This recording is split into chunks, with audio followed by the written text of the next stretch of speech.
Tiga hal yang menjadikan seseorang ini akan merasakan manisnya iman. Sekali lagi kata Rasulullah, salasun mangkuna fihi wajada halawatal iman. Tiga hal yang apabila terdapat dalam diri seseorang, barulah dia akan merasakan manisnya iman. Yang pertama, mencintai Allah dan Rasulnya di atas segala-galanya. Mencintai Allah dan Rasulnya di atas segala-galanya. Cinta suami, anak, istri, orang tua, kakak, adik sah-sah saja, boleh-boleh saja, tapi tidak boleh mengalahkan kecintaannya kepada Allah. Ibu punya mobil baru, senang cinta dengan mobil ibu, boleh, tapi hanya sampai batas garasi saja, nggak boleh dimasukin ke dalam hati. Lagian nggak cukup lagi. Bu, apa nasihat malaikat Jibril kepada Rasulullah? Muhammad, cintai siapa yang kau cintai, tapi pada akhirnya kamu dulu atau dia dulu pasti akan dipisahkan oleh Allah dengan kematian. Juga jarang kita temukan yang meninggalnya itu bareng-bareng. Kalau menurut ibu, sebaiknya yang meninggal suami dulu atau istri dulu, Bu? Halo? Bu, sebelum dijawab, ini ada yang mengatakan terserah, ibu mau setuju nggak setuju silakan. Tapi saya setuju. Ada yang mengatakan gini, Bu, kalau ada seorang laki-laki, seorang suami, kok meninggalnya, matinya kok lebih cepat, lebih dulu daripada istrinya, itu kemungkinan suaminya sering diomelin sama istrinya.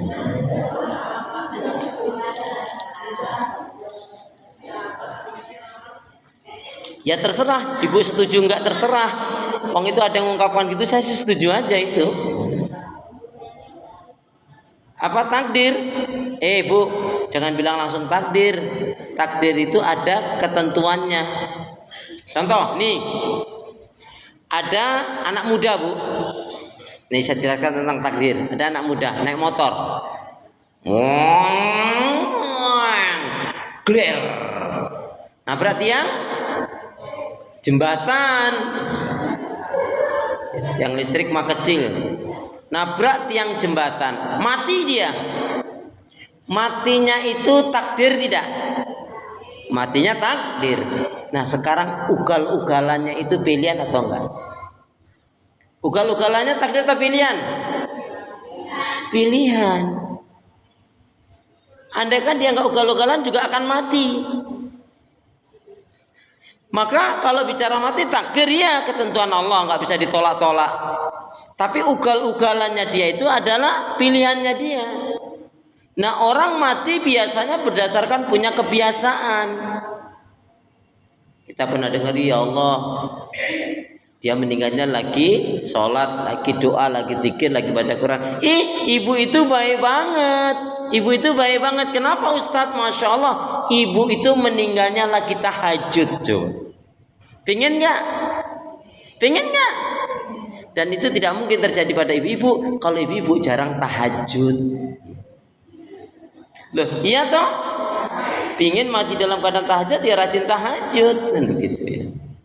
Jadi tiga hal yang apabila terdapat dalam diri seseorang, barulah dia akan merasakan manisnya iman. Yang pertama, ayakunallahu wa rasuluhu ahabba ilahi mimma siwahuma.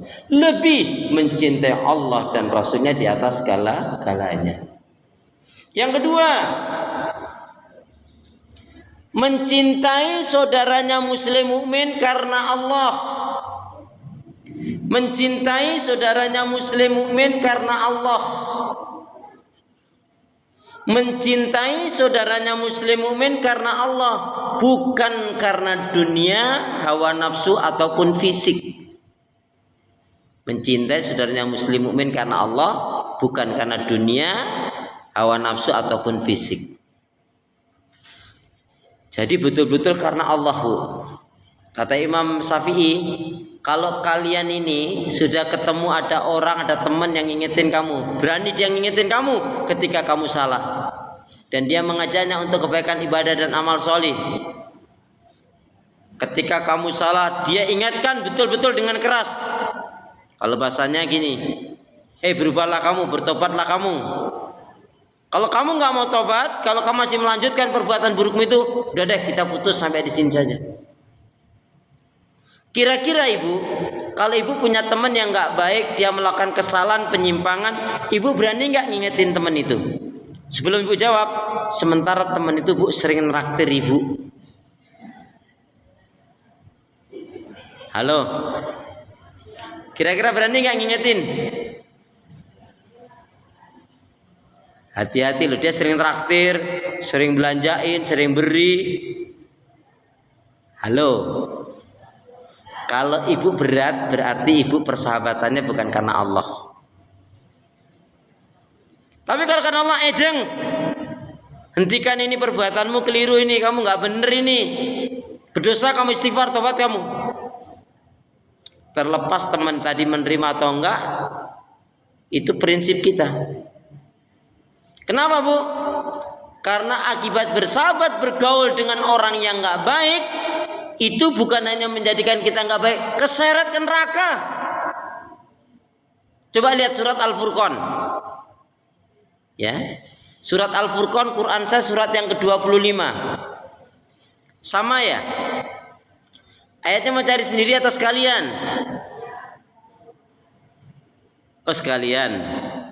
Surat Al-Furqan, surat yang ke-25 ayat 27 sampai 29. Silakan coba tolong dibacakan. Coba, monggo. Surat yang ke-25 ayat yang ke-27 sampai 29. Ini bisa kita beri judul akibat bersahabat bergaul dengan orang yang buruk agama akhlaknya.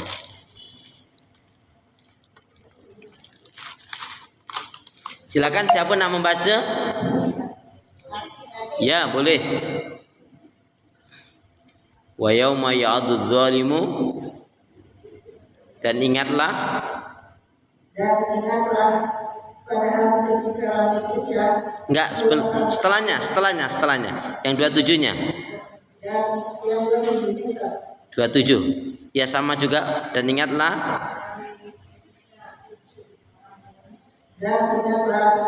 pada hari ketika orang-orang zalim mengikut dua jarinya menyesali perbuatannya.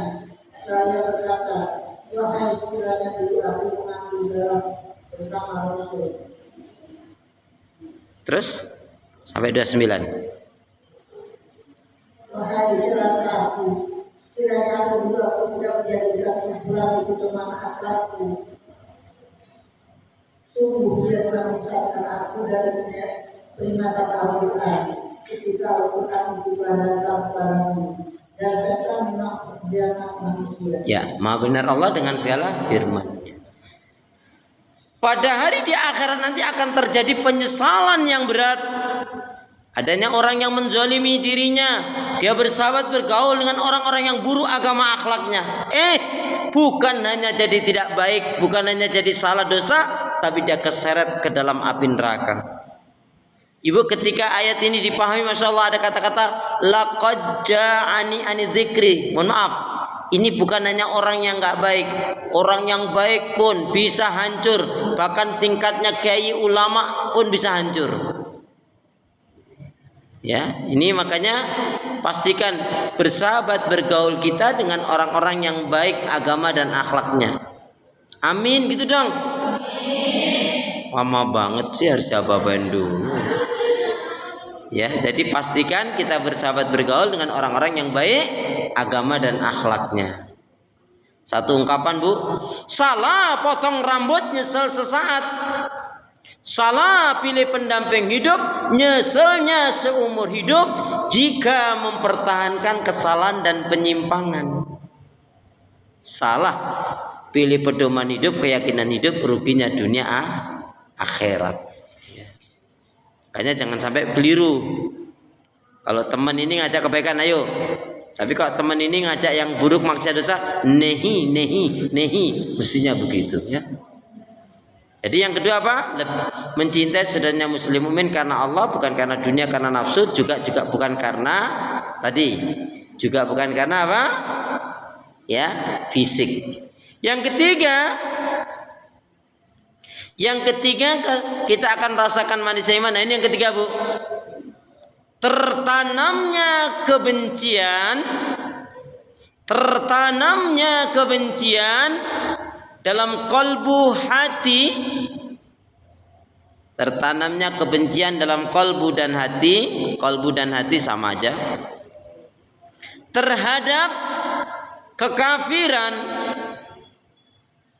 tertanamnya kebencian dalam hati, dalam kalbu terhadap kekafiran, kemungkaran,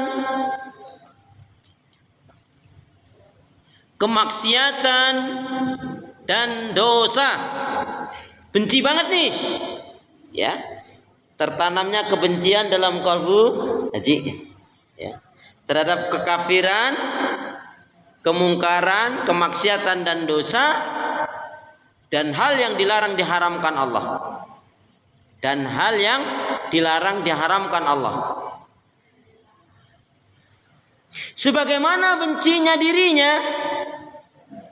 Saya ulangi, tertanamnya kebencian dalam kalbu hati terhadap kekafiran, kemungkaran, kemaksiatan dan dosa, dan hal-hal yang dilarang diharamkan Allah. Sebagaimana bencinya dirinya jika dicampakkan ke dalam api neraka. Ya. Ini orang yang seperti ini, orang yang baru akan merasakan manisnya iman jika tiga hal ini ada pada diri kita. Untuk menguatkan, Bu, coba lihat surat Al-Hujurat. Untuk menguatkan mukadimah ini, surat Al-Hujurat, surat yang ke-49 ayat yang ke-7. Surat 49 ayat 7, Allah Subhanahu wa taala berfirman, "A'udzu billahi minasyaitonir rajim.